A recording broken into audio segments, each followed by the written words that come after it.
Hi, I'm Stephen Carson coming at you from St. Louis, Missouri in these United States. I'll mention three quick shills and then bring on the wonderful guests and get rolling. One is that people continue to join up to support the show on Subscribestar. I really appreciate it. Most people, there's a few what do they call them? Whales, as they say in Las Vegas. There's a few whales who contribute a bit more, but most people literally join up for $5 a month to support the show. So not expensive, but a lot of little contributions starts to add up. So really, really appreciate that support on Subscribestar. And we have a public Bitcoin wallet as well. All of that is in the video description of this show. Last thing I'll mention really quick is that looking really good for me to be at the event in August. I'm scheduled to be there, so I better be there. To be at the event in August in the UK. It'll be similar to the event that Ryan and I and others spoke at in the US earlier this year, but it'll be in the middle somewhere of England and UK. And if you are in the UK or can get yourself there, would love to meet you in person. We were just talking about on Telegram how the internet squabbling, the infighting that happens a lot online completely disappears when we get together in person. Well, okay, but the UK event last fall, I gather Sargon brought some of the squabbling. But anyway, mostly it disappears. It certainly did at the US event. So anyway, just want to mention that to support that event, and really would love to meet some folks there. Okay, let's bring on, we have Ryan Turnipseed. Welcome, sir. Hello, how are you? Very good. And you are generally in Oklahoma, but wandering a little bit from here to there this summer, including visiting us soon enough, right? Yes, hopefully. As soon as that gets organized, I'm going to be very happy. Yeah, we're going to have another visit with you. That'll be great. And then we have Black Horse from Toronto, Canada. Hello, sir. How are you doing? Very good. Thanks so much for joining. I hadn't kept track, but I asked Black Horse recently, how many times you've been on? He said like 5 or 6 or something. And I was like, oh, wow, you're kind of becoming a regular. So really appreciate it, Black Horse. I haven't taken a gauge of the audience, but I'm personally a fan of the episodes that you're on. So, so I really appreciate you coming on. Well, thanks so much. All right, we're gonna. So this is for those who are new to the show. This is an Econ Minis episode. That means that rather than doing a deep dive on one topic, we skitter across several topics, doing a lighter touch on each of those. Lighter touch in a way from the point of view of one particular episode. But one of the things I've noticed we've developed on this show that I really like is that on certain topics, especially current events type topics, we actually do cover them in some depth. We just don't do it all at once, right? So there's certain stories that we're kind of following, or maybe we started with an in-depth coverage and then we come back to revisit them. So that's a great intro to our first story, which has to do with the world of cryptos. The headline, oops, let me scroll up to the headline. Okay, the headline is UK government proposes stablecoin safeguards after Terra collapse. The measure would give the Bank of England more power over failed stablecoin issuers. So just to finish my segue there then, how does this fit in with what we've covered before? Well, we did a two-parter with some great guys where we introduced the whole definition of what is a money and then talked about Bitcoin and does it count as a money. We had another episode with Christopher Hansen, an economist I met through the Mises Institute, about quasi-monies, and he argued that gold and Bitcoin function as quasi-monies, etc. So this is what I mean. We're going to spend a relatively short amount of time on this episode to talk about cryptos, but it's a theme that we've been following. So actually the channel is got a lot of depth on this topic, and that's why we don't need to spend 5 hours talking about cryptos, right? Because we've already introduced the notion and everything. So let's see. Where do we start, Black Horse? With that So I think dehomogenizing I wanted to make, or where do you want to start? yeah, so I think there are kind of two things to deal with. First of all, this is in response to the collapse of Terra, and the collapse of Terra is a story that you could do a 3-hour show on in its own right. It's a fascinating technical event. But at a high level, Terra is one of a cluster of what are called stable coins that have emerged over the past couple of years. And they're called stable coins because they're stable with reference to a particular fiat currency, in the case of Terra, US dollars. And they're made stable through a mechanism through which you're supposed to be able to exchange the cryptocurrency for the fiat currency. So hypothetically, you were supposed to be able to always liquidate your Terra 1-for-1 to US dollars. And that exchange mechanism was capped at, I believe it was $100 million a day from a backstop point of view. And Terra collapsed spectacularly in just a couple of days, really, because of a redemption squeeze. Which is a redemption squeeze is exactly like your classic fractional reserve bank run, where the size of the crypto in this case was much more than the size of the fiat reserve against potential redemptions. And Okay. the reserve against potential redemptions was also held in assets correlated to the crypto itself. So the people who were providing the backstop to redeem to USD weren't holding USD, they were holding a bunch of other cryptos, and cryptos have this tendency to move in tandem. And so at the very time people were attempting to redeem, there was a decline in the value of the cryptos that the stabilizing group was trying to use to backstop the USD redemption. And the appearance that they couldn't meet the redemption in quota created a cyclical crisis of confidence that collapsed the value of the coin. Right. Okay. Overnight. So to use Austrian language, they did not have 100% reserves. Is part of the issue. That's the fundamental aspect of the issue, and so you had like a rush for the redemption window, and because you had a rush for the redemption window, the value of the coin collapsed, very very quickly. Right. And so there was a run on Terra to turn the Terra dollars into US dollars, and they didn't have enough for the run to back the run. That's right, and it wasn't even close. So there was a lot of capital vaporized overnight. Oh wow! So you can look up the size, but it's in the tens of billions that were destroyed through the Terra run. So like quite large. I think Terra was the largest single stable coin. So now, first of all, there's got to be just, I mean, as a bit of an outsider, the whole stablecoin thing, there's got to be a huge PR disaster, because the term stablecoin immediately loses currency when one of your big stablecoins is unstable, right? I mean, that's got to be a problem, not just for Terra, but for all the stablecoins. Yeah. So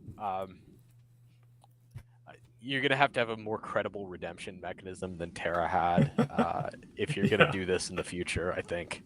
Which I think is why the Bank of England has come out with this statement, right? So the favorite kind of cryptocurrency of any central bank is a stable coin, because a stable coin is just an extension of money supply on the fiat currency, right? Right. It's a digital token. I was going to say, I mean, we already have digital tokens inside our bank accounts that represent US dollars or whatever, right? Some fiat currency. This is, you could almost say, just another version of that.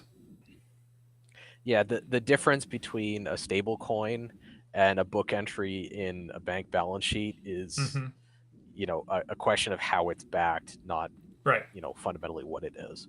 Right, exactly. Okay. Go ahead, Brian. It's not. I was just going to ask the question: who was using it?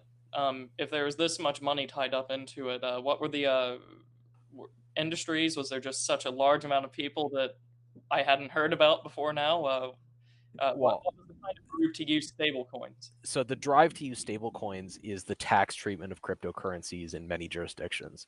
So in most jurisdictions, when you sell a cryptocurrency and convert into fiat currency, you incur a capital gain and have to pay tax. But in many jurisdictions, if you exchange one cryptocurrency for another cryptocurrency, you've not realized a capital gain, and so you don't have to. You can defer your taxable capital gain. So that's the drive to use stable currencies rather than convert back to fiat. Okay. There's no other good reason to have a cryptocurrency explicitly pegged to fiat currency. At least none that I can think of. Now. Yeah. Oh, go ahead, Brian. I was just going to ask, if we have central banks and potentially governments intervening in this, will we lose that advantage that we currently see with stablecoins? Sorry, I missed some of that question. Will we lose that advantage? Will they start taxing currency conversion? I mean, they tax FX conversion, so I don't. It's not. It wouldn't be surprising to me to see tax treatment change on cryptocurrencies over time. But again, that's Alrighty. we'll see. Right. So a couple things to note here. First of all, rather than the government, this to me is one of the most interesting sort of political aspects of this, right? Rather than the central banks, essentially the governments, right, saying, well, there you go, you can't trust cryptos, no, they're going to jump in and try to help somehow, and I don't know, make stablecoins more stable. Well, right? I mean, hypothetically, you could give stablecoins the same kind of Fed window that exists to support dollars you have deposited at a regular bank. Mm-hmm. And that would eliminate the redemption crisis issue. Right. So central banks actually could have stablecoins that are genuinely pegged to the fiat currencies that those central banks can control.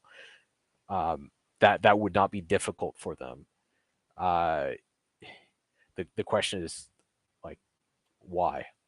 Like, the idea of a stable coin, apart from as a tax manipulation tool, that's the worst kind of crypto if you're interested in economic freedom, because it has none of the benefits of a cryptocurrency and all of the drawbacks.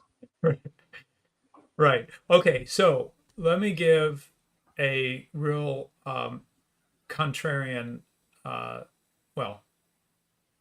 contrarian take on this, right, from Evelyn. Evelyn says, in regards to this story, crypto is so essential for the current thing that it is officially too big to fail. We told you the plan. Crypto will go pop and the government will bail it out in exchange for folding it into a CBDC. I'll explain that in a moment. Been obvious for years. Okay, so I'm not sure I'm quite ready to be as down on all cryptos as Evelyn, but before we make that assessment, we got to make a distinction here between at least three buckets when we talk about cryptos. And all these things have in common is they use a cryptographically protected digital ledger, right? I guess that's really all that would be in common between all these buckets, I think. So bucket one is Bitcoin and similar. So that'd be Bitcoin, Ethereum, those sorts of things.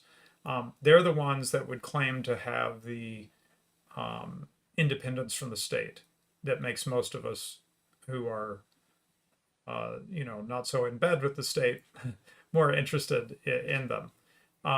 Bucket number two would be these stable coins, which choose to tie themselves to fiat.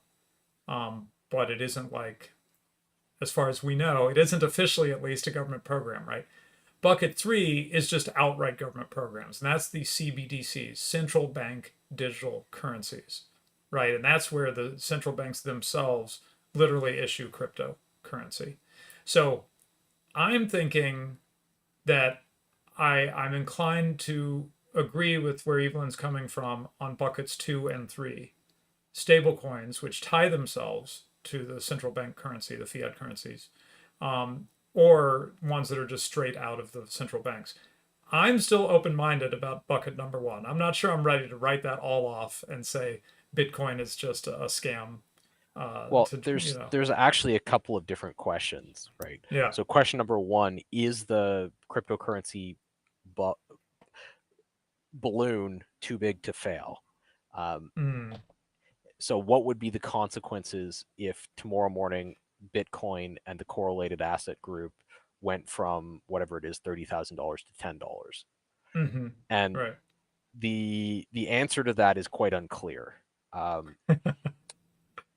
So it's extremely unclear what the consequences in the broader economy would be.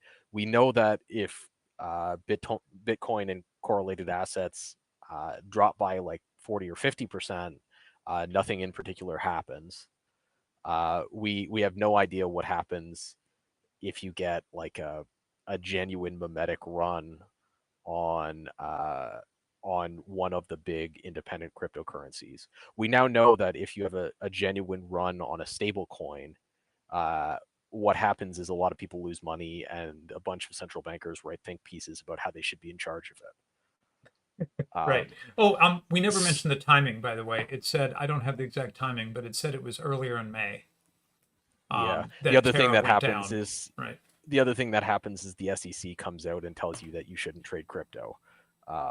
So one of the other things that, because of my professional position, I was privy to is the regulators in a number of G8 countries going around to all of their friends at banks and shaking them down over their participation in crypto as a consequence of the Terra eruption, which is what happens whenever any asset bubble pops. You know, 3 months later, the regulators come around to everyone and tell you, you know, you shouldn't do a bad thing with this asset that's very risky. Right. Okay, yeah. So what do you think of the larger charge against all cryptos, which would include Bitcoin, Ethereum, and so forth? I think that it's very likely. My perception has been that there will be a large-scale regulatory attack on independent cryptocurrencies, and I'm very surprised that it hasn't happened yet. And the fact that it hasn't happened yet is, you can attribute that to various, you can attribute that to different things, but I personally attribute that to the incompetence of the regime. So really? if So if you were them, you would have done this already. if I was them, I would have tried to crack down very hard on crypto very early on, because it's an existential threat to the US dollar system. Right. Tried to do that, didn't they? Not very hard. No, I mean, if you look at the ways, if you compare the crackdowns on digital currencies to the kind of crackdowns you've seen on other efforts to escape the jurisdiction of the U.S. government, they've not been very aggressive. Yeah, and what I see as big institutions are, financial markets are supporting exchange between Bitcoin and U.S. dollar and so forth, right? It's getting folded into the forex apparatus and so forth. That's right. They're trying to adopt it into the regular financial markets, which, if I had been in charge of the regime, I would have thought was a mistake. But whatever. I'm not in charge of the regime. So what do you think of my assessment, which is when Evelyn says this, that well, I think it's certainly the case that stable coins. It's certainly the case that stable coins and central bank digital currencies are like a net negative for everyone involved. Right. My view is that like independent crypto is this kind of absurdly volatile asset that it's very unclear what the future of it is, because it has no natural sinks. So if you look at the way that you get stability in asset prices, they have to have natural wells and natural sinks in order that are larger than the mimetic effects around them. So you'll see this in like commodity futures. the larger the trading market is compared to the industrial market, the more volatile the asset will be. The industrial market is really large compared to the trading market, then there's no sort of mimetic effects on its Yeah. price. Right. And my right, view right. is that the basic problem for all independent cryptos is what do you do with them? While there are some natural sinks in these people, this collection of people who are deeply ideologically committed to them, but I don't see any other natural sinks versus like government issued currencies have this huge natural sink in that you can pay taxes in them. Right. So So you're saying a pure sentiment could drive even Bitcoin off a cliff despite its huge size. You don't well, really when I see say that, anything stopping that. when I say that, you know, you could wake up tomorrow morning in an environment where Bitcoin goes from 30,000 to like $25. I say that advisedly because just from a market technicals point of view, there aren't that many people market making Bitcoin. The only bid for it is an ideological bid, and I have no idea how deep that market is, nor does anybody else. And so it's very, very vulnerable to mimetic shocks. How far it moves in a mimetic shock, nobody really seems to know. Right. Okay. So we kind of don't know. um, it could have a it could just completely crash. Well, but if Or it we could does, like, find what that it the has more question is, what strength. happens next, right? Yeah. Right. So if Bitcoin goes from, I mean, we know that if Bitcoin goes from 50,000 to 30,000, what happens next is it returns to regular market operations. We have no Yeah. idea what Right. happens to it if there's a shock, of much larger scale. Right. Right. Um, okay. Yeah, we got somebody sniping from the chat if you want to look at that, and maybe we can respond later. But anyway, a Bitcoin true believer in there. Well, But as I say, there's a collection of people who are ideologically committed to purchasing Bitcoin. The issue is how large is that market in terms of capital to absorb? And yeah, the yeah, answer is nobody really knows. right. Yeah. Yeah, if it comes time to hold the line on Bitcoin, how strong is that ability to hold, right? If the non-ideologically committed get scared, basically, right? Yeah, Park horse. That's exactly. what you're saying. And Yeah. the question is, how large is one compared to the other? And the answer to that is unknown. We have no idea. Yeah, right. Um, certainly certainly it's part of it. There's certainly part of the story is that people get why Bitcoin is important as an independent currency from the state, and that's why they hold it. Right. It's And I non-zero. would say that That's for sure. It's non-zero. But is it's that non-zero. 80% of Bitcoin holders? Is it 1%? Is it 50%? We kind of don't know, right? Well, and on top of that, we're starting to see the first natural sinks for Bitcoin appear, with some fringe governments deciding that it's more stable than their local currency and adopting it. So Yeah, as you which say, we've we mentioned. followed this currency, this story on and off for quite a while. Right. I would say that your assessment that we don't know yet is appropriate. Yeah, and when you say that there's a couple countries, treating Bitcoin as more or less a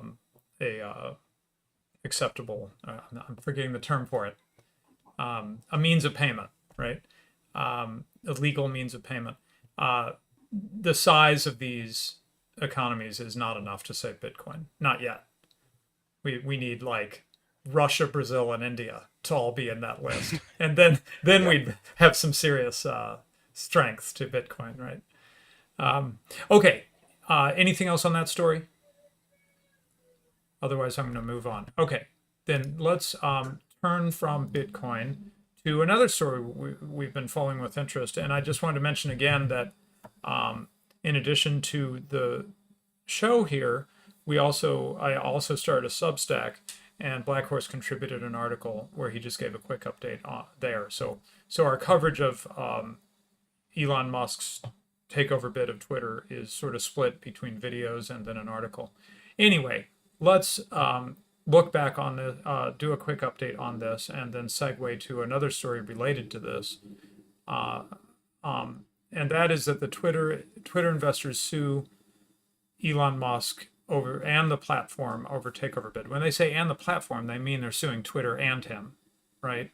That's what I was getting out of it. Yeah. Right. Now, this is, first of all, one of the things you've really helped with is that you know something about hostile takeovers and how they go. Is this another one of those, yeah, this usually happens? Or is this weird, unusual, alarming? So it is not unusual, but not Okay. universal in hostile takeovers to have lawsuits often from both sides. Mm-hmm. So let's review the circumstances here. So, so Elon Musk made his bid for Twitter. It was accepted. Yeah. There's a process that follows that called due diligence. So when they say it's accepted on a variety of conditions. One of Right. them is review of the claims made in the financial statements. One of the key claims made in the financial statements of Twitter is the number of genuine daily active users. Right. Elon Musk's team looked for validation of the claim as to the number of daily active users, and especially the number of daily active users that were illegitimate, because at least some of the users on Twitter are, automated services of various description. Bots. Yeah. Okay. Now wait. Let me just sort of put how I understand this Black Horse, and tell me if I've got it right. You think of a sort of a traditional company that makes widgets or whatever, right? And its financial statement says, we have a regular flow of this much business of people buying widgets. We've got this much in inventory, etc. Right? It's all the things you would want to know, how stable is this business? What's their revenue flow like? How many assets do they have? So on and so forth, right? Well, as they love to say, if you're not paying for the service, then you are the service, right? So this would apply to Google search. This would apply to Facebook, Twitter, any number of things like this, right? Where you go on it and you're presented with ads.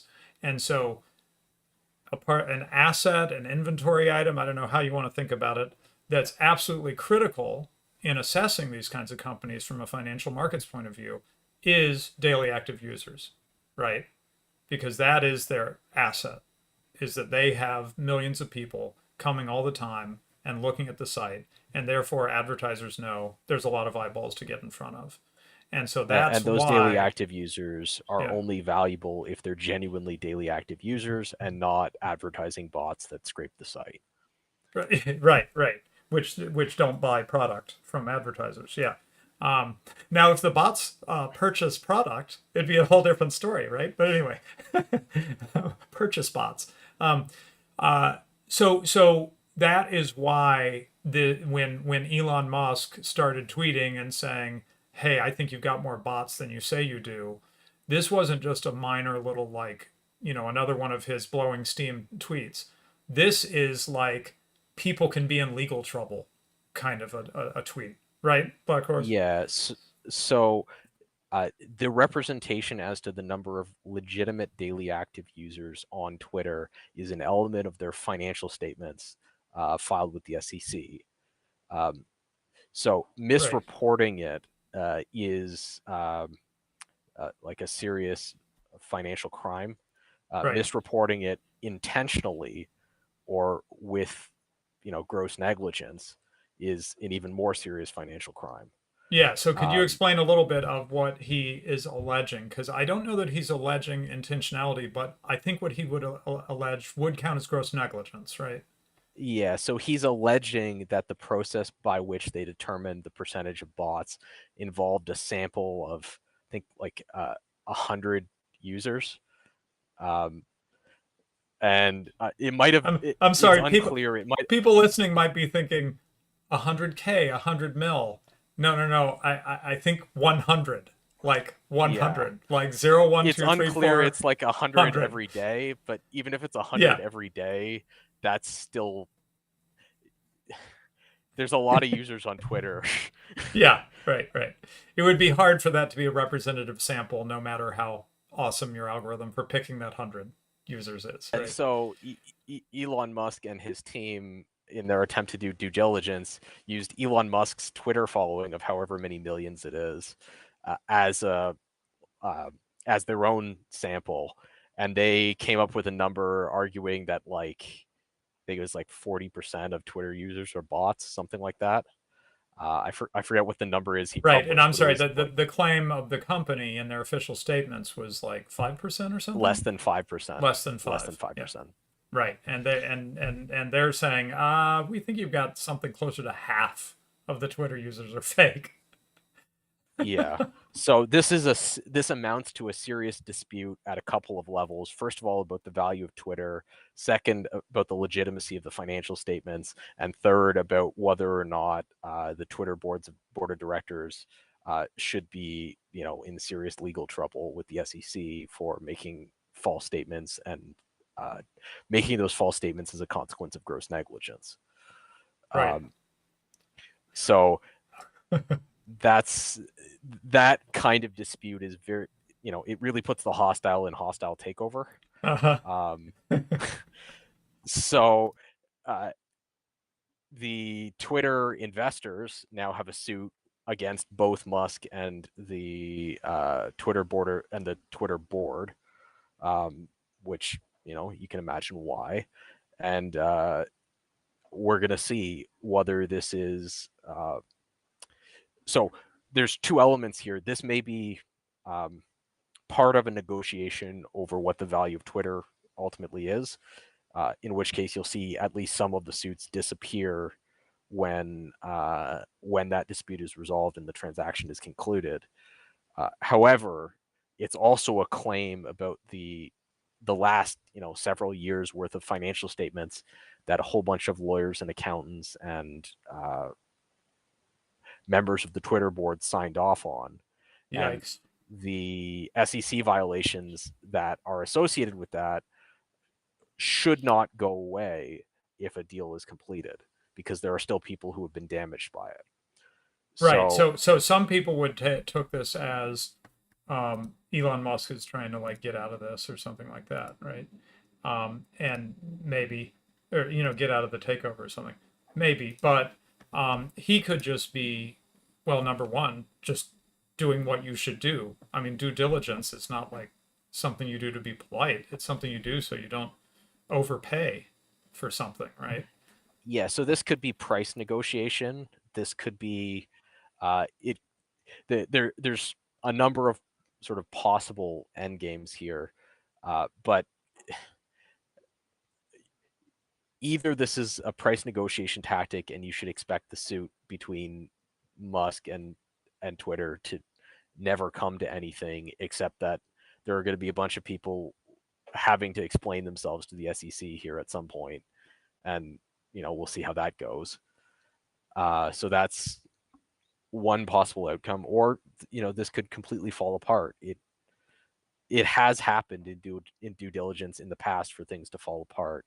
It Right. is not an uncommon tactic for like short sellers to publish research papers to try to sink company valuation.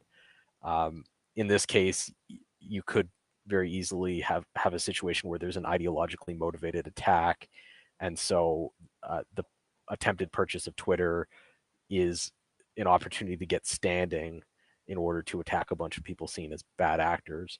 It seems like a very expensive way to get standing, but what do I know?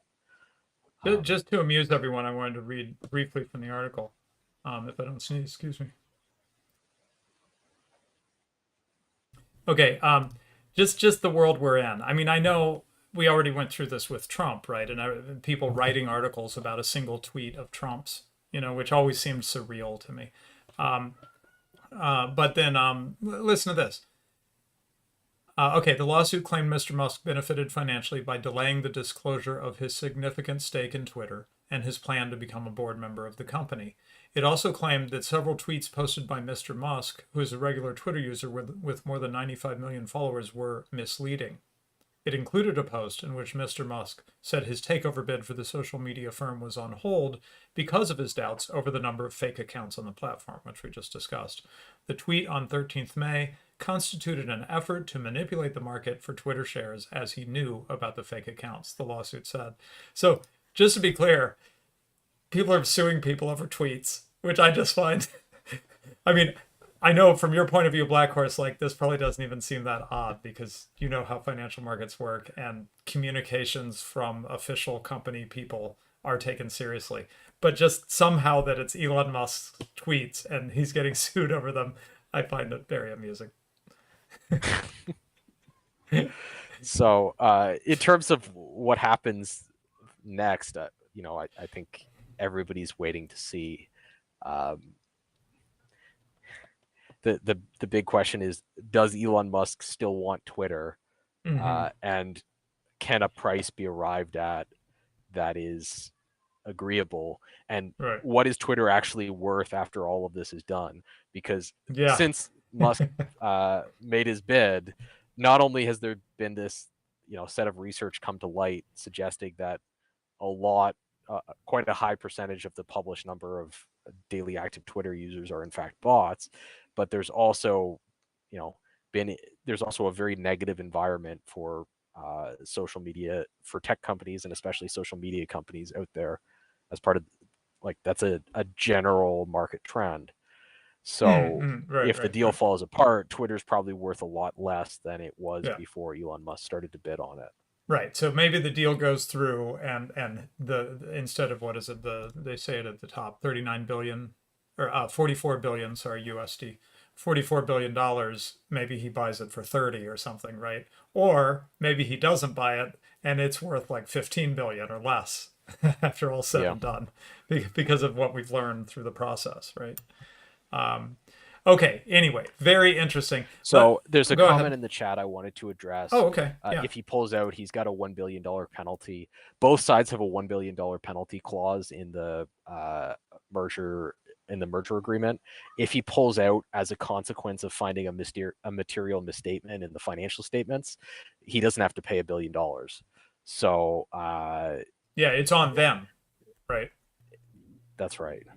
It's on them because they lied, right? Go ahead, Ryan. One detail that just stood out to me, in response to Musk saying that, there's a way understated amount of users that are just bots on Twitter, I haven't found anything in this article from them saying, no, that's untrue. And the thing that you read just says that he just knew about it beforehand and didn't disclose it, so it's unfair or illegal. Not, it's completely false. So... Well, it would only be illegal if he knew about it for reasons that were not publicly accessible. Yeah. So if he knew about it because of some disclosure insider from info, the Twitter board, that might be a problem. But if he knew about it just because he looked at his Twitter following, that would be entirely legal. Right. So yeah. I've read through this a couple of times just to make sure I'm not misreading it, but I haven't seen any pushback saying no, Musk is completely wrong. Here's how we back up our statement of less than 5%. No, it's just all saying he knew about it beforehand, so this is illegal. Right. Yeah. But we're waiting for the Twitter board to come out with their evidence that everybody's real on Twitter, right? Okay, well, let's segue to a story related to this from Michael Rechtenwald at the Mises Institute. Elon Musk versus the woke cartel. I'll just be upfront. I don't want to be clickbaity or deceptive. This article is not ultimately about Twitter, and it sort of uses Elon Musk in the attempt to take over Twitter and what's sort of the consequences for Musk as a way to get at another topic. But I think it's an interesting topic, so I don't mind the segue. And he says, okay, yeah, people have various critiques of Twitter and so forth. But he says, we have evidence that what he calls the woke cartel, hopefully everybody kind of has a sense of what he means by that. We have evidence that whatever we think of Elon Musk, is he our guy or whatever, the woke cartel has gone berserk. and he says, "Here's there's been a biographical expose from the New York Times, Financial Times, a slew of hit pieces, allegations of sexual harassment, the usual things they come after people with when they're displeased with them. But here's something a little less squishy. There is an index. Okay, have to be careful here. There's an index that's very famous called the Standard and Poor's 500, S&P 500. That is not the index we're talking about. Have to be careful here. That's a different index. But Tesla was, until quite recently, in a different index called the S&P 500 ESG index, which stands for environmental, social, and governance. All right.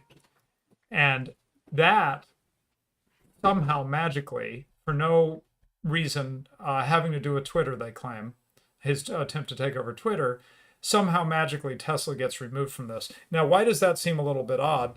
Well, ESG, think about the environmental part of it. That's going to be an index of companies that are like, among other things, some companies that are going to, like, we hope, help the environment or something, right? And what does Tesla do? It does electric cars. And some people think that electric cars are a big boon to the environment. Now, note carefully, as I understand it, no one claimed that Tesla was removed from the S&P 500 ESG because they realized that electric cars are not going to help the environment, or that Tesla doesn't make environmentally friendly cars. I don't think. It was on some other grounds, right? And let's see. Oh, So well, okay. the way this works under Yeah, go ahead. So let's talk about under the covers, and then we can look at this. So ESG is a generalized term. There are versions of these scores applied by different index makers. And for those who might be unfamiliar with the process, it is typical practice for groups of people within the financial industry to construct indexes of publicly traded companies that they then construct ETFs to track. So if you are BlackRock or Vanguard or Fidelity or any of a number of other large either mutual fund or exchange traded fund agencies, you want to produce products that passively track indexes of securities in order to invest in them on behalf of the end clients. BlackRock's the biggest single player in this, but there are a half a dozen others that are, on the order of magnitude of a couple of trillion in assets under management. Right, right. So the significance of being in the index is that you are blessed for certain kinds of institutional investors, right? That's right. So if you're in the index, then all of this passive money will, as a consequence of growth of assets under management, passively invest in you. Right. So there's a huge value as a publicly traded company in being in indexes proportional to how many dollars are sort of attached to them. So within the last, really in the period beginning in sort of 2012, 2014, there are a whole series of parallel indexes that came out from people like BlackRock, people like Vanguard, people like Fidelity, that index companies, not just on the basis of their market capitalization, but on the basis of social merit. So the first of these were these are like, I don't know what you guys use in the industry, but I would think of these as like virtue indices, right? Exactly. So the first of these were indexes that explicitly knocked out what they called sin companies, because there was a class of investors who didn't want to invest in like alcohol and tobacco and firearms companies. Right. So Philip Morris is out, etc. Yeah, exactly. And what this has evolved into is a scoring mechanism on the basis of environmental, social, and governance impact. And so each of these index makers has a different variant of how they score your a potential investment. And those scores fluctuate all the time, and whether or not you're in the index depends on whether you, in addition to your market cap, whether your score on this ESG assessment is above a certain level. So for reasons which are not disclosed, Tesla no longer scores high enough on the environmental, social, and governance index to be on the S&P 500 ESG version of the index. Well, no. So whatever. They disclose it here in this quote from the Indexology blog. A few of the factors contributing to its 2021 score were a decline in criteria level scores related to their lack of low carbon strategy, codes of business conduct, two separate events centered around claims of racial discrimination, poor working conditions, its handling of an investigation after multiple deaths and injuries were linked to its autopilot vehicles. Yeah, so they did list off some reasons, which don't sound completely insane. It's just that the timing seems a little bit suspect, right? Right, but if you think about those reasons, very little of that is true now, but was not true, 3 months ago. And I'm sure if you wanted to come up with reasons why Tesla was poorly governed in 2016, you could have probably come up with some reasons if you wanted to. So these scores are extremely subjective, and they put a lot of power into the hands of the people who make the scores, especially if the if the companies are able to market the ESG linked products effectively. Right. So it's interesting how Rechtenwald comes at this. He himself, after his conversion from being a left winger, from being a sort of Marxist or something, he himself, I think, would probably be suspicious of the ESG values, shall we say. Having said that, he doesn't exactly make that point. He makes what we call an internal critique. And he says ESG grading, and he points to a Bloomberg article, is a measure of public relations imagery, not environmental performance. So the point there, right, is even if you buy that having an index of environmentally virtuous companies and so forth makes sense, even by that measure, he doesn't think that this passes the test, right? That it's just punishing an enemy is what it comes down to. I would say that the scores are sufficiently opaque that they can be used. I mean, even if they were being used by the most honest people you could imagine, there would be accusations that they were being used nefariously, because the opportunity is just unlimited. So the exception to this problem is that it remains the case that the minority of capital in passive instruments is guided by ESG indexes, right? So most capital that's invested through BlackRock, through Fidelity, through any of these other large players in the passive index game is still directed to indexes that are entirely based on the market capitalization of the company. The S&P 500 itself being the most prominent, but but there are several others. So it's still a minority of their capital under management that's directed as a consequence of these scores, but it's a growing minority. Right. And so let me finish up what Rechtenwald is saying in this article. He says, because the ESG is an impressionistic qualitative metric, or opaque, as you put it, well, of course, that subjects companies to the whims of a woke dictatorship. And let's see.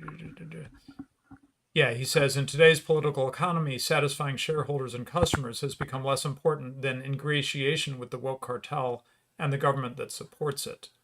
Corporations' fealty to wokeness, state dictates, and state narratives can be explained in terms of a fully politicized economy. So that's what Rechtenwald is concerned about. He's concerned about rather than the economy doing what we sort of imagine that like Wall Street does, which is, you know, ultimately in the big picture, direct resources towards efficient use of those resources, right? Rather than that, it just becomes about political objectives, right? So it isn't functioning as an economy anymore. Well, if it went fully in this direction, right? It just becomes political decisions, which is to say, essentially like a centralized economy, right?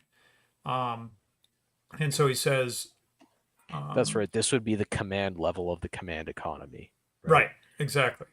Yeah, so he said, let me just, final paragraph. He says, woke corporatism is what happens when social democracy or democratic socialism grows to such proportions as to make profiting nearly impossible without political approval. Unfortunately, Elon Musk will learn much more about woke political capitalism in the not so distant future. Yeah, so I think, let me ask this. It seems to me that this was pretty hardball to pull Tesla out of the index. Let's say it was a political move, which is sort of our assumption here. That's pretty hardball, right? Because it isn't just like he doesn't have a gold star for the day. It means that a lot of investment, like you said, passive Well, investment, it reduces his just, access to capital. yeah, yeah. I mean, they have pulled back in a substantive way from investment in his main company, right?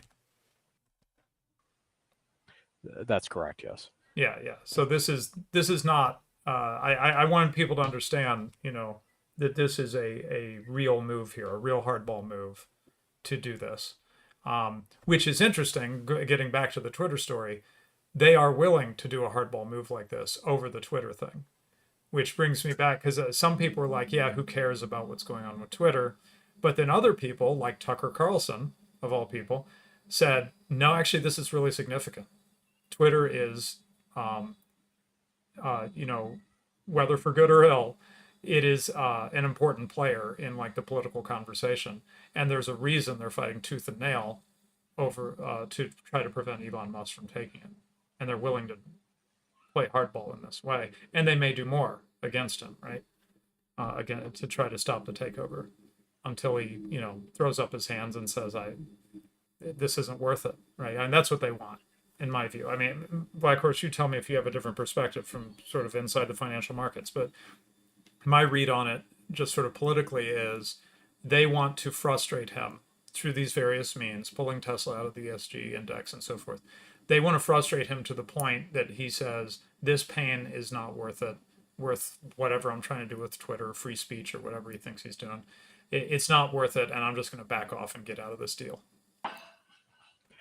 That'd be a reasonable assessment. I think that would be the view of the people who might make the ESG score at Tesla change. What's actually going on inside Musk's head is, your guess is as Yeah, good yeah, as mine. right, right. He's a master of self-marketing, whatever else Yeah, he is. So, yeah, yeah. um, I'm not gonna try to read his mind. I'm guessing at what but those I think attacking him have in mind. reading whoever it is who writes the ESG scores mind is much easier. They've decided that Musk is no longer a good boy and should be punished for not being a good boy. Right. So Okay. Any other comments on Elon Musk or Twitter or ESG? no. Yeah. So hopefully, I hope we were doing a couple things with highlighting this article. I hope that one of them is clear to everybody, which is that I think Rechtenwald he's using this as an opportunity to sound the alarm about something that a lot of us might, we might not even know that there's these various ESG indices, and that determines what investment happens and stuff. But I think he's trying to raise awareness here that there's a growing political component to how financial markets allocate capital, right? And that's what concerns him. Okay, so I wanted to throw in one, and then we'll go to our lead story. Throw in a short one from a friend of ours. It's funny, Brian, I hadn't thought about it, but I don't do this very much, actually. I mean, I highlighted an academic agent story recently, a speech, a fairly scholarly piece from him. There are the piece that we have, we can actually link it back to a video that we did almost a year ago when we were talking about Reconstruction. And when we get to that part of this Mm, article, I'll tell you how that relates, because there's a lot of people don't learn lessons from history. I don't know if anyone in the audience hasn't picked up on that yet.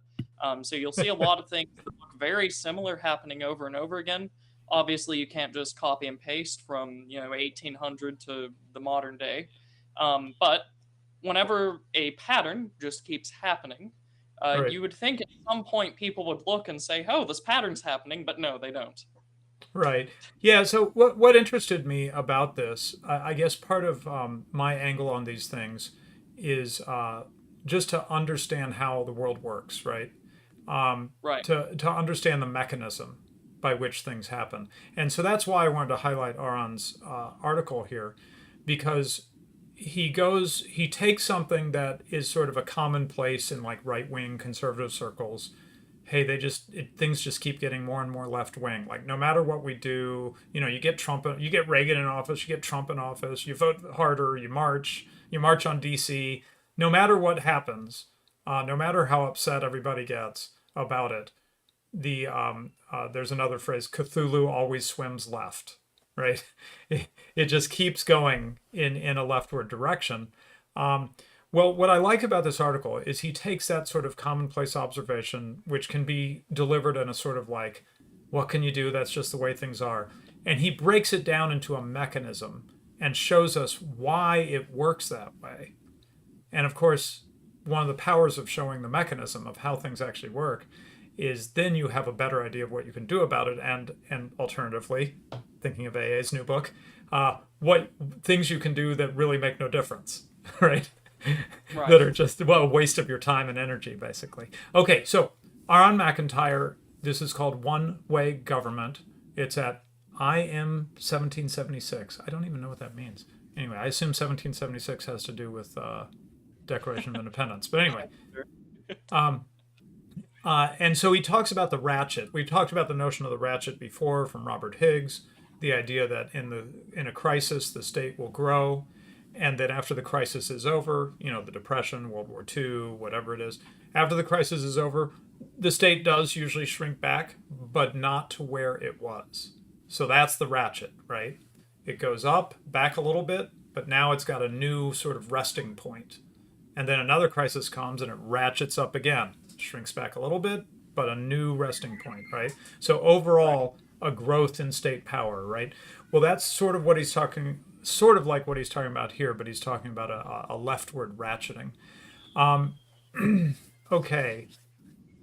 Yeah, well, first of all, he does his usual. This is a common theme with Aaron McIntyre, going after sort of the boomer cons, right? Conservatives and Republicans, saying things like, "Hey, just wait. President Trump, President DeSantis, he'll be in charge Right. of the Ministry of Truth, right? Which the Biden That's where we can see administration is trying to make." Say again. um, that opening paragraph is where we can see our very stark parallels with what we talked about for a segment of the Reconstruction Mm, regime, or okay. Reconstruction stream, rather, where we were talking about Reconstruction. So in the paragraph, Aaron opens up and he's talking about the Disinformation Governance Board, or the Ministry of Truth, as many people came to know it, that was set up by Biden. And of course, your American conservative response immediately was, "Just wait until DeSantis or Trump gets it, then you'll be sorry." Um, and then Aaron goes out to very accurately point out this isn't how it works, and it's a very, very serious error that a lot of right wingers in the United States make. They think that just because their guy gets into one office, they suddenly control everything below it and everything that has connections to that office. And we'll expound upon that throughout the rest of the article. But if you, after the stream, if you get the chance to go back and watch the Reconstruction stream that we did almost a year ago now, one of the main themes in that was Andrew Johnson getting impeached because parts of the government in a different branch, in the legislative branch, tried to prohibit him from sacking his own ministers that were constitutionally under Johnson's command. So you can see this going back all the way to the end of the Civil War, where parts of the government that most people don't even know the names of completely tried to fight back against the person that's in there trying to make it different. This is a common theme that no one seems to learn in sort of the more boomerish or normie circles. Right, yeah. If we could just elect our guy president, he would have ultimate power and he would change it all, right? And drain the swamp and all that. And somehow it never happens. Okay, so right. So what is the thesis that he's arguing against? It's that there's a natural ebb and flow of electoral politics, which acts as a safeguard against tyranny. That is, a cost will be paid by the left if they accrue too much power to themselves while in charge, because eventually they hand that apparatus of power over to their enemies, and their enemies will use it on them, right?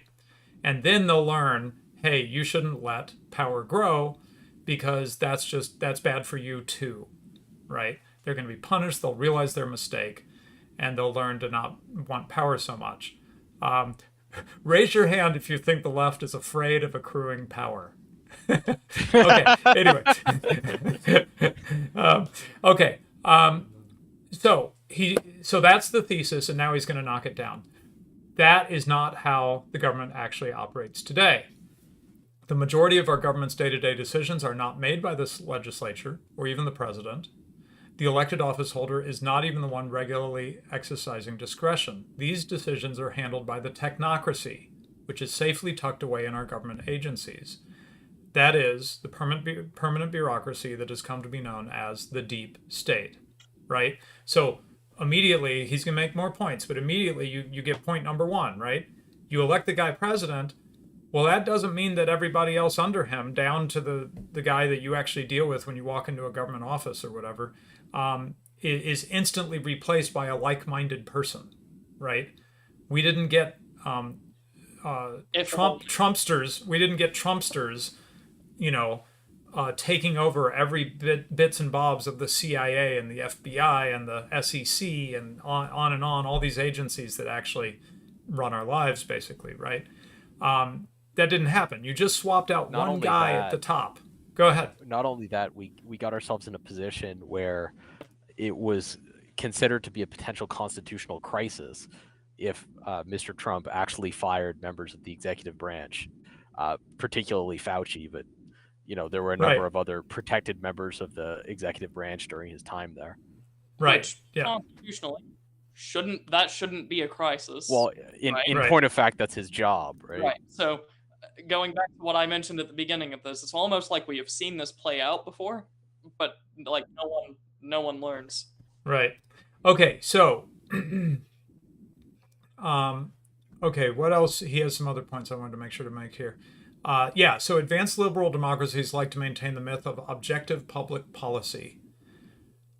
That's the belief that you use credentialed experts. Okay, so rule by experts, right? This was the thing that the early 20th century, late 19th century progressives were so into. Look, we just need to science. We just need to rule by science.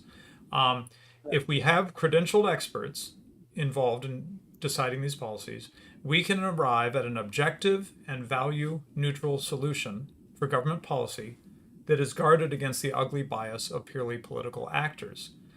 So I just got to read this whole paragraph. It's brilliant. The public has been taught to love the idea of getting the politics out of things and letting scientifically minded people make data-driven decisions, but this is a sleight of hand.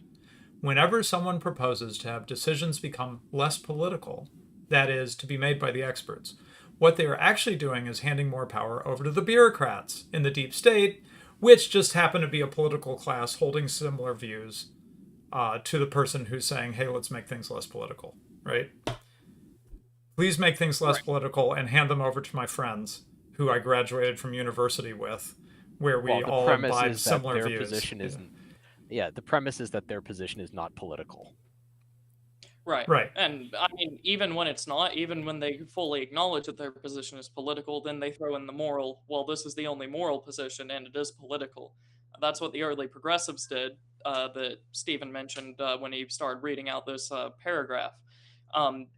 For a example for the audience, before the progressive era, you wouldn't admit like scientific studies in court because it had no bearing on law and the execution thereof. After the progressives and the idealization of experts, what the experts said in some sense became fact, regardless of the case. If you just admit the study to the Supreme Court or even slightly lesser courts, then that could be entered as evidence. And funnily enough, those experts at the time just so happened to be progressives. Right. Yeah, and I remember seeing Supreme Court opinions citing, some book that had come out from some left-wing sociologist or whatever, right? Right. And that was factoring in to their justification for their decision. Okay, so he's made the further point then that we've got this whole notion of rule by experts and we'll be safe, and he says we won't be, but let's go deeper. Where do we get these experts from right now? They don't drop from heaven, they come from somewhere, right? They come from universities. What have you heard about universities lately? That they're a hotbed of right-wing activity? No! If only. If only. The more prestigious and most likely progressive the university you obtain your degree from, the higher you are likely to climb in the deep state. That is, it is in the nature of the deep state to select those who constantly signal the virtues of the woke institution, which will one day inevitably go on to inform all of their day-to-day policy decisions. So these are not random experts. These are experts who are in a self-selecting process that weeds out people who don't have, progressive views, basically, or left-wing views. Now, an interesting part of this, oh shoot, I'm going to forget the term. What's the term, Ryan, where they were talking about the elite who are getting selected out of the system? They're ending up as outsiders, but they are. Alexander Adams wrote an article about it. It's really good.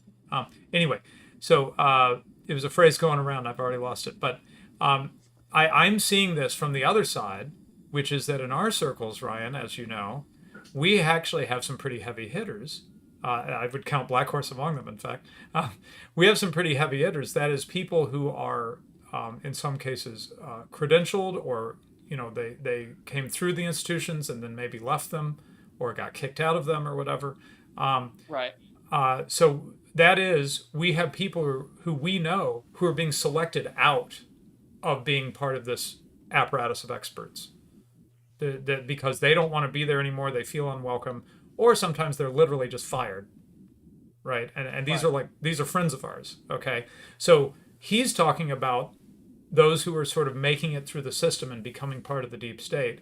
We're seeing the other side of it, people who have the intelligence, the credentials, the publications to certainly be counted as experts, but they're not on the inside because they don't want to be part of it, they're not welcome, or because literally they get sniffed out and they get ejected.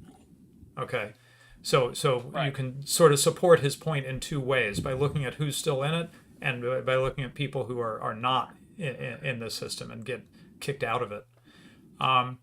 Okay, so whenever the left, you could go connect ahead. you could connect this to the classical Chinese examination system for filling out the civil service, Yeah. which, because it was in operation for several hundred years, it was broadly understood that it was expressly selecting people for a combination of IQ and understanding of,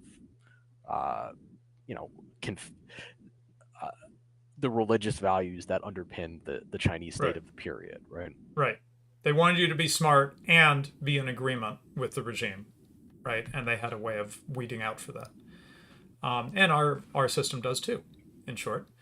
So whenever the left consolidates power and creates a new agency, it is immediately staffed with diehard progressive bureaucrats. This is an interesting point. In many cases, it is literally required by law that experts be placed in key positions of authority, who are all but guaranteed to be left-wing zealots. So they don't actually probably have rules saying you must be left-wing, but they'll say you've got to have a PhD and you've got to be a high-ranking, such and such. And what it amounts to is, if you look at the demographics of those people that meet those requirements, they 99% vote Democrat or something, right? That kind of Right. stuff. If you're trying to get evidence or studies or something like that, you'll hear the magic words peer reviewed. Who do you think the Hmm. peers are? Right, exactly. Yeah. Yes. And here's the key point. This is the ratcheting. Here's now this is why I came here, okay? This is the ratcheting mechanism. The vast majority of this staff, these left-leaning staff that get selected as experts, does not rotate out or get laid off when a Republican administration or legislature comes to power. Now, Brian, you can talk about how this wasn't always the case. There was the spoils system, which has this bad name around it, right? But it's Right. looking a So- lot better these days now that we Right. are living with many decades into the deep state. So describe how it worked at one time in U.S. history. So, in contrast to our current bureaucracy, which has a facade of meritocracy, which, as we've just discussed, is it's meritocracy in quotes, and then in reality, it just means that every system that makes you meritus in the eyes of the selector is just a left wing grinder, really. The spoils system saw that when one party took power, every single position that they would hand out would be done basically for political or personal favor, which meant usually it would just be one party gets into power and completely replaces most positions or waits until a position to come up to be replaced with people in that party or in a similar party outside of the US that was, very much aligned with whoever was governing. So They brought their friends in short, right, to make exactly. it simple. Yeah. And you hear this a lot when you talk about presidents like Andrew Jackson. You hear it a lot when you get into sort of the Gilded Age part of American politics. But in short, what it really means is it's more of it's a much more formalized system of what we have today. It's the favors and the friend benefiting without the facade of meritocracy. Well, right, but Whenever but the point is there was a rotation. You'd yeah, so elect here's what I was gonna say. you'd get your guy in, and he'd bring his friends in and fill all these positions, and you might actually get new policy executed by all these new people, right? Whereas now So- you get your guy in, and it changes nothing. Right. So whenever you had two parties that seemed to people at the time to be sane, the system was viewed as very bad. It was viewed as it was a poison almost, because what it meant was if both parties are sane and most people like some from one and some from the other, whenever you had sort of the old Democrats and the Whig Party, before things just solidified along state lines. If you go back and look at the old electoral maps, you would see them spread evenly across the country. What the spoil system meant was just pure inefficiency and corrupt favor giving. But whenever the parties become radically different and it's a matter of national stability or morality or sanity, even in the modern day, when you get rid of that spoil system, you just you keep the same bureaucracy as the parties switch. There's no reset with every election or with every new party getting elected. Well, it moves sovereignty, right? So Right. instead of the exception being decided by your connection to somebody who won an election, the exception is being decided by somebody who can outweight the wins of the latest election, whatever those wins might be. Right, Right. and just to add like information, so I'm not painting this with too rosy a picture.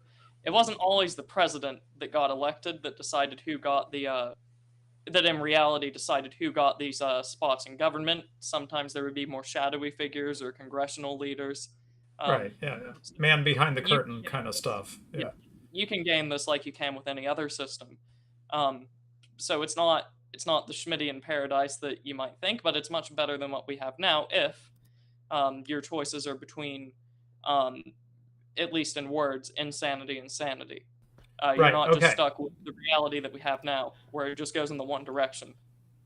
Right. So he says, let's imagine that our system ever worked according to the way it's supposed to happen in the Constitution. Checks and balances carefully designed to limit the power of any one side can wield while in office. He says that's not the case. No, it's no longer the case if it ever was. In our desire to remove politics from public policy decisions, we have replaced our constitutional republic with governance by technocracy. That is, governance by the deep state. And the deep state is a ratchet. It only moves in one direction because that is what it is designed to do. The deep state ensures that our government, if it moves at all, always moves to the left, especially when it is gaining power. And then I probably won't continue much except to say that he uses the response to the pandemic as a perfect example. Yeah, I will just share that real quick. Official response to COVID by many different Western governments provides a perfect example of this. Prior to the pandemic, there was no issue experts were more trusted to handle than public health. If a strange new disease is sweeping the globe, you want the world's best doctors leading the charge. And so most people happily place their faith in highly credentialed bureaucrats, right? These are the experts, to manage the COVID response. But it wasn't long before people started noticing how the public health establishment's decision seemed to have very little connection to science. The WHO, World Health Organization, praised China's management of the disease despite its obvious and repeated lies about the origin and spread of the pathogen. Experts in America initially claimed that masks had little to no impact, but then spent months advocating for mandatory masking. Social distancing was said to be a precaution. People were forced to stay indoors until the BLM riots in the summer of 2020, when medical experts suddenly claimed mass gatherings had no impact on the spread of the virus and so on. Okay, well, you can try to twist yourself in a pretzel and explain how they were just following the science all along, or you can use Occam's razor and say the experts make political decisions, the so-called experts. They are making political decisions that have to do with friend enemy, and not with science, right? And that's a much easier way of understanding what we just went through for the past couple of years. Okay, well, I'll stop there. I hope that was beneficial to everybody to understand a little bit how politics works, or why we keep seeing these changes keep going in a certain direction. All right, so let's skip now to the situation in Europe. I used a dramatic title, a little bit clickbaity, but I hope Black Horse not too crazy to bring up these concerns. I mean, starvation, maybe that's a little over the top. But Europe is feeling effects already from the sanctions on Russia. And, well, it kind of goes both ways, right? There's sanctions on Russia, and then Russia, in some cases, says, you have to buy in rubles, and then they have to make a decision. Do we or do we not? If they don't, then I think I've been seeing some headlines saying that Russia cuts off their energy supply, cuts off their oil supply or whatever, right? Yeah. So let's talk about this story situated in our. Let's situate this in the story as we've been following it. So we've been talking about European energy problems going back to significantly before the war in Ukraine. In fact, the very first episode of this podcast that I was ever on was an update on the energy markets as they were strained in the post-COVID period. So there's a history here that goes back before the situation with Russia. The situation with Russia is an aggravating insult to an already fragile set of infrastructure in Europe. And that infrastructure has been fragile as a consequence of the attempted transition to alternative energy sources. That said, we're now seeing, so we've tracked the increases in prices in energy in Europe as a consequence of the Ukraine war. And we saw in the period since our last update a month ago, another big piece of news drop, which is a proposed EU boycott of Russian oil. And I believe the proposal is to take oil imports from Russia down by 66%, sort of more or less immediately, and then by a further down to a total of down 90%. So first question is, how much oil does Russia actually deliver to Europe? And it turns out it's quite a lot.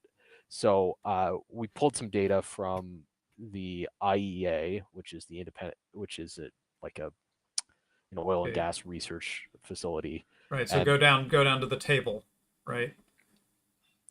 Uh, so in about that second article, 30, right?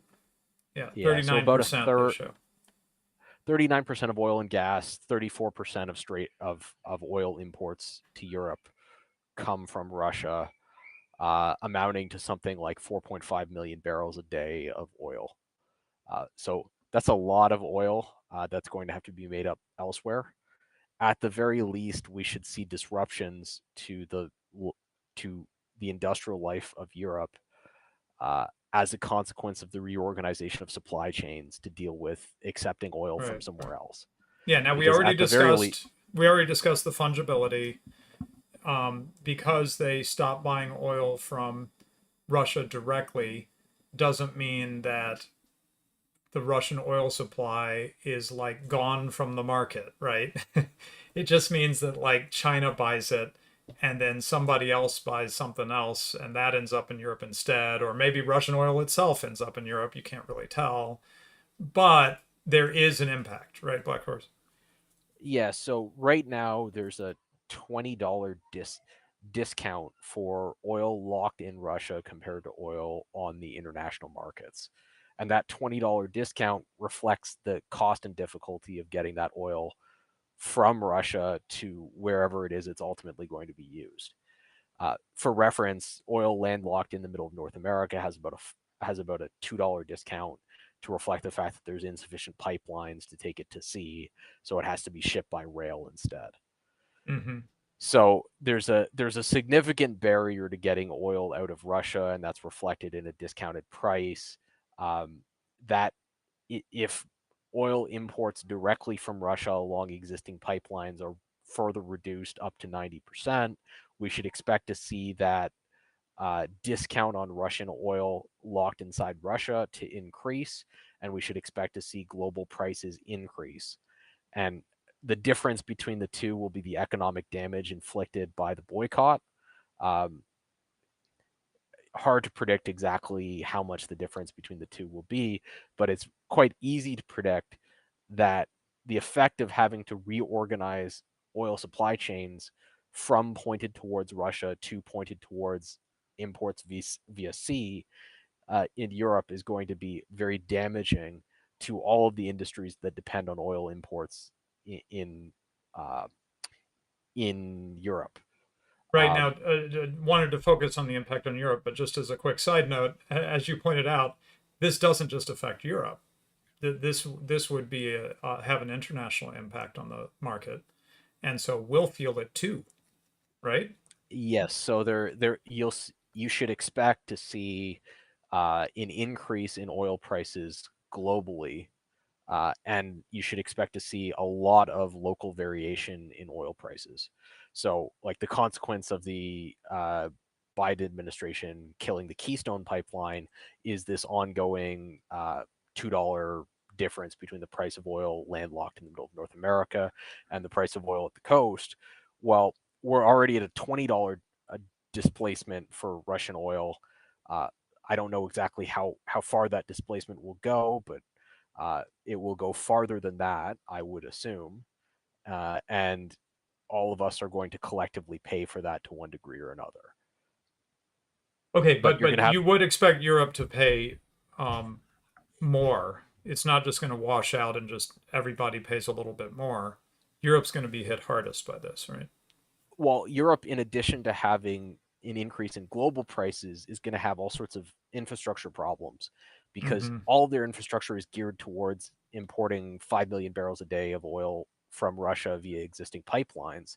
Right. If that oil, whatever fraction of it they're going to continue to use, is going to come from ports rather than coming from existing pipelines, uh, that infrastructure is going to be strained, and you should expect to see significant local shortages.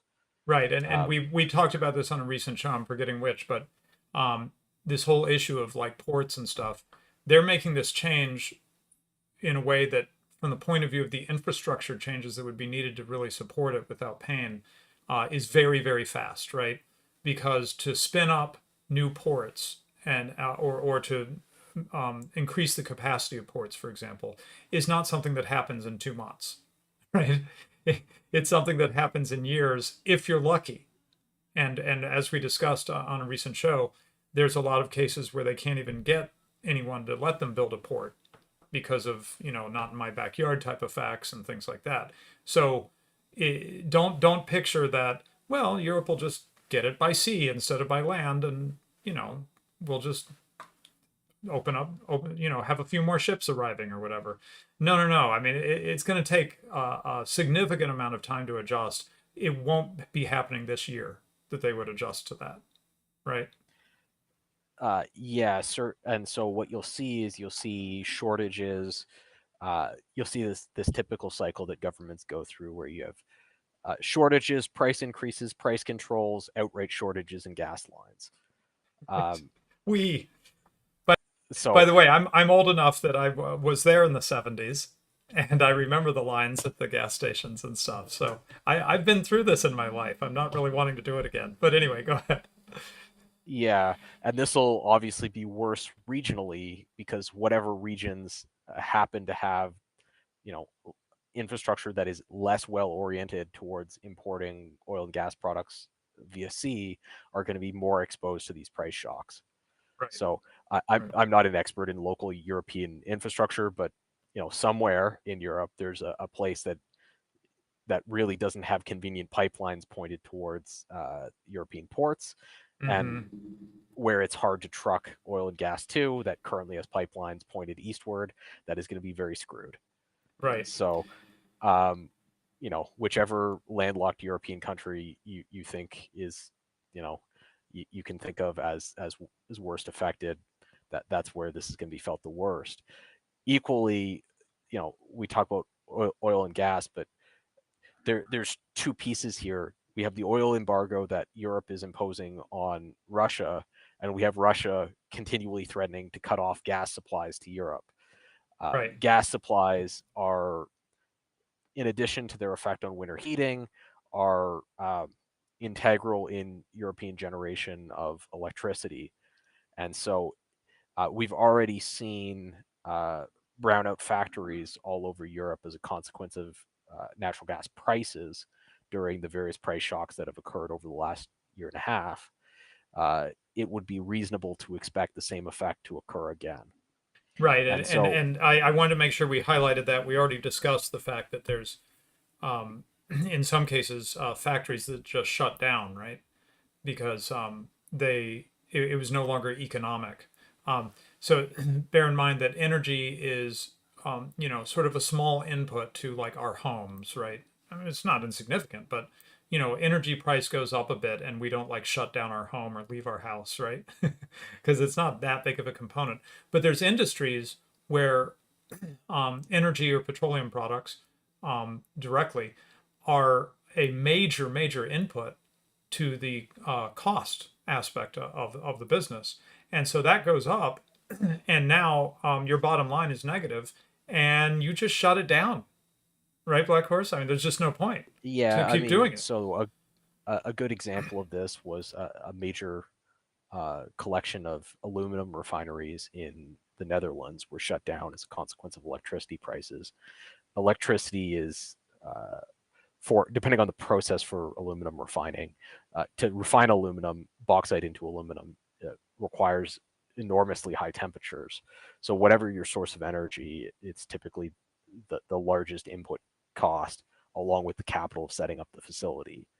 So it's quite easy to have these facilities start to brown out for economic reasons as a consequence of shocks in the price of electricity. And you should expect to see that over the course of the summer if these threats all sort of come to pass. Okay, so I guess we don't have to point out to this audience that oil, gas, petroleum products are kind of a critical thing in our economy and Europe's economy. Well, I think we But should go make ahead. the connection to will Europe starve? Yeah, Because yeah, please.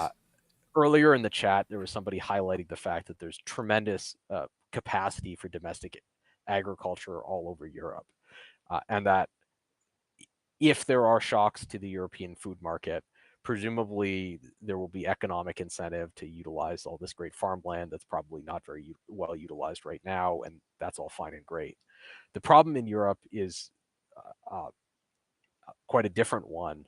Uh, it takes agricultural products or processes are enormously dependent on uh, the oil and gas industry, um, you know, because modern agriculture is performed, through mechanized processes. So uh, these things are not unlinked. So in North America, we have this price inflation problem that is primarily linked to like an ongoing monetary problem we have. And they have that problem in Europe as well. But in addition to that problem, they have these kind of very serious potential energy shortage problems that may cause really dramatic spikes in the price of food locally. Um, you know, assuming that there's assuming that local production is linked to local prices. Right.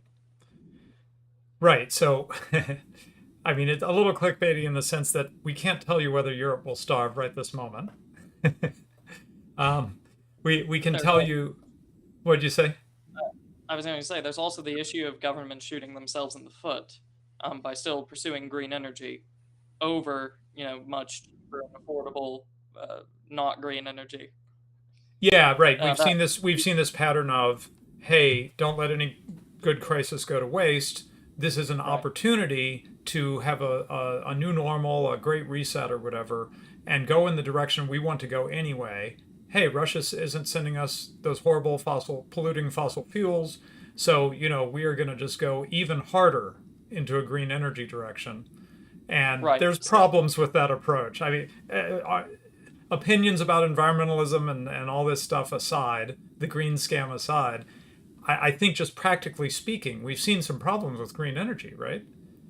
Right. So the popular conception here for anyone that keeps up, for like the tiny, tiny percent of the population that keeps up with European and world news, is that Europe will starve not because of like some great natural disaster or war, but because their own governments are pushing all this nonsense that prevents them from efficiently gathering resources like food, energy, real actual necessities, at least in the modern world.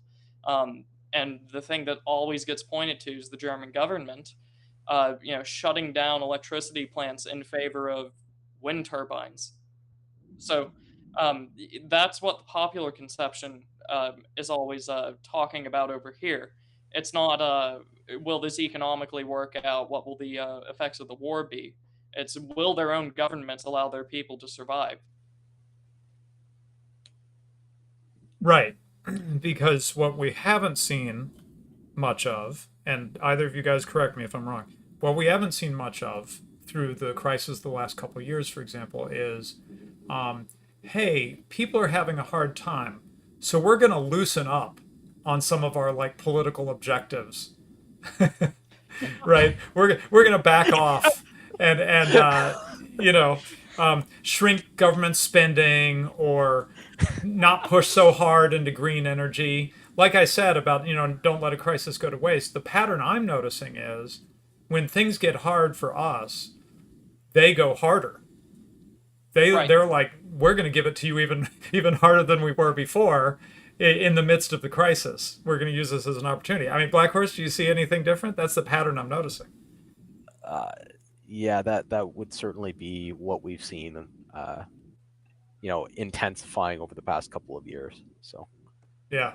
So in other words, I don't see, the European government, in case someone is new to this channel and is shocked at the suggestion, let me just suggest that sometimes the state doesn't have the interests of its people in mind, shall we say? That's not what it's oriented towards in its actions, right? They have other agendas that they work towards, other incentives that influence them, and so forth. So where you might think that things get really hard in Europe and we see more factories shut down, more brownouts, and so forth, and of course that gets particularly scary going into winter because there's parts of Europe that have serious winter. Um, uh, you might think that the state would go, okay, put all ideas on the table. We can't let people starve, right? No, I don't think that's how they're going to function. Right. So, I don't think it would be too wild for us here on this show to probably guarantee the audience that not one member of the elite will starve or go cold in the coming years. But, it's not off the table that their population might experience that, right? However Right, likely or exactly. unlikely, it's not off the table as much as the elite starving or going cold is. Right, right. Yeah, any other comments, Black Horse, on that? No, I mean, I'm reminded of a Western Canadian political slogan from the 1970s: "Let the Eastern bastards freeze in the dark," during the confrontation over the oil fields in Western Canada at the time. Oh, wow. So, There you go. Okay, well, we have one super chat and then we'll wrap it up because this is Econ Minis. Here, let me go back to the view of all of us. Okay. Leo Borealis says these price hikes are fake and GAE Brent can pick up the slack, but OPEC EU are throttling the supply for obvious reasons on petroleum. OBS, I'm not getting his short. The Biden administration federal ban on oil gas field expansion use. I'm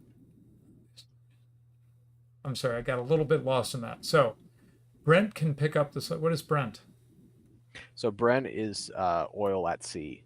So, Okay. what he's saying is that there is enough oil at sea to pick up the slack for imports into Europe to replace the 4.5 million barrels a day that are currently being delivered from Russia, which is certainly the case. What we're discussing here is the fact that the reorientation of supply lines toward oil from the sea rather than oil from Russia is going to cause disruptions that are going to make it both more expensive and will cause invariably local problems because of the problem of suddenly shipping 4.5 million barrels from a place you're not used to shipping it. Right. So what we wouldn't say is that Europe could never adjust to this new status quo of getting oil from the sea instead of over land, right? So in a sense, we're making a short-term prediction, right, Black Horse? But that short term could be a couple years of pretty rough experience for Europeans. Well, and not only could it be a couple of years, that short term, the timeline of that short term will be dictated by the policy views of the people who approve permits for things like new ports for accepting oil and new pipelines within Europe. And the people who approve such things are generally not favorably disposed to their construction at the moment. Exactly, right. Oh, and so the other thing Leo points out, so he says they can pick up the slack, but he says the problem is OPEC and EU are throttling the supply for obvious reasons on petroleum. The Biden administration has the federal ban on oil gas field expansion and use. Yeah, remember AA was much exercised about the cancellation of the pipeline from Canada, right, Black Horse? That he thought that was just basically, treason against the American people. Yeah, I mean it's hard to argue. All that oil is still getting shipped just by rail. Right. And there's pretty significant entrenched interests if you have a look at the advocates for killing the Keystone Pipeline and the ownership structure of the American rail companies, particularly CNR. You'll find a lot of overlap. Right. So yeah, a number of things that we're pointing to. Even if they let it infrastructure shift, that won't be instant. Capital is not homogenous. Infrastructure is not homogenous. There's real physical stuff out there. It's not all cyberspace, right? You can't send oil over the internet. So you have to physically move stuff around. You have to receive it. You have to get it to the place, the factory or the power plant or whatever where it'll be used. There's roads, there's ships, there's ports. All of these things are real and physical in the world, and EU is making some pretty rapid fire decisions. What did you say?